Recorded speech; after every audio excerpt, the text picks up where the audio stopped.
Hi everyone, it's Phil Allison here with a little video that might help you deal proactively with some of the problems that you might start to come up against now that riding back in the real world is becoming more and more possible.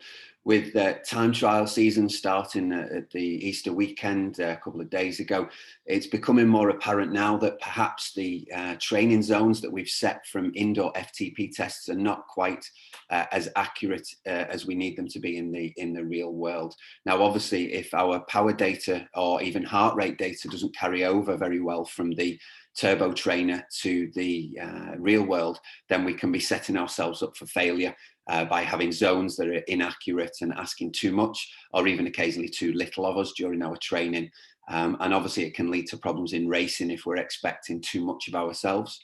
So with many, many months of practice on the indoor trainer and lots of testing procedures done over the winter time, we might well have realized some good gains in FTP and now have that set, and entrenched in our minds as our ability and our goal come certain races. Now, the problem is that in the real world, when we're hunkered down over the tri-bars or down in our race position, attempting to be very aerodynamic, that can limit our capacity to generate the same power as we did indoors. And also indoors, not only do we tend to sit upright when we're doing these FTP tests, but we also tend to race over shorter distances, 20 to 30 minutes, and then we extrapolate that data out. And also the other problem can be that we normally want to take our best performances, and they tend to be after a rest week when we're tapered and when we're feeling very, very fresh. And then we apply the zones and we try to live up to them week after week.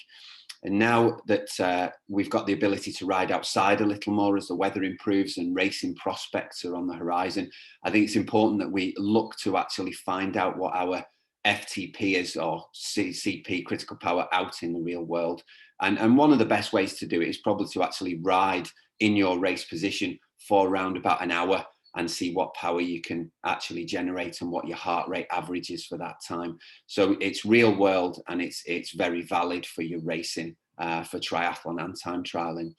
So whilst Training Peaks doesn't really allow us to set up two different sets of zones, as in indoor bike and outdoor bike, there is a little way that you can work around this and get used to your new zones as you find them out in the real world. So using my data here on the screen, if you come to the cogwheel and look in the settings, you'll see you've got your zones. And then I'm sure you're aware of this. You have a default setting. You have then sport specific. So we've got bike heart rate here, and we've got run heart rate here. Now, what we can do to give us a third set of zones is choose custom heart rate.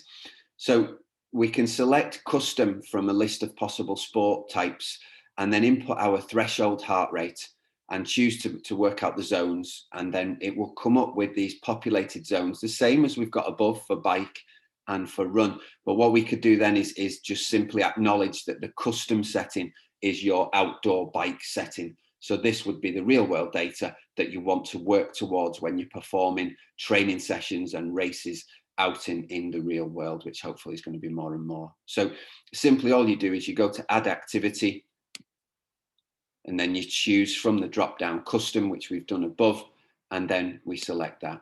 So same for power. I'll delete it here and show you how I did it. So get rid of it there. So for power, add activity, choose custom, add, and then, so if I rode a 25-mile time trial over Easter weekend and I know my average power was 300 watts, input it there, choose Andy Coggan's power zones, calculate and apply. And now we've got our typical 6-zone model, and we've got the numbers for the different zones for what we would be looking to push when we're in our typical race position out in the real world versus our indoor power. And the numbers won't shift massively, but there will be a difference in all likelihood for the majority of people. Now, that would then appear on your phone if you want to check the app for your custom zones, so custom heart rate and custom power. And again, you would know that that's your outdoor data.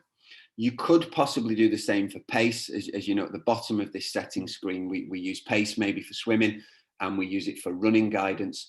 If you do a lot of running on the treadmill, and you have resorted to using that for a lot of your sort of quality sessions, then you may want to test your treadmill threshold versus your outdoor threshold and set up two in a similar way. But I don't think that's quite so necessary. So if I've saved those now and closed that, that's partly it done. You know, that would serve as an aid memoir if I was going out on the bike to hit some threshold intervals outside, 5 by 8 minutes, let's say. I could use that beforehand, check the approximate wattage that I needed, and that may be enough. If you want to take it a little further, what you could do is, let's say on Tuesday here, we had a bike interval session. If it's named as bike, you won't then see it based on your outdoor bike numbers. It will be set up for your indoor bike numbers.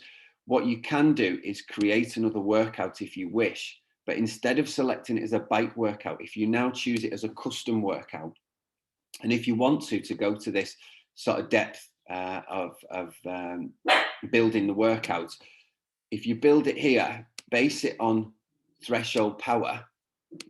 Now, whatever you drag and drop in here as your workout is your outdoor power numbers. So you can see here for this 10 minutes of activity at 70 to 80% of FTP, it's giving me a 210 to 240 watt range. And because this is a custom workout, as you can see by this little stopwatch symbol, that's based on the custom settings that I've just input.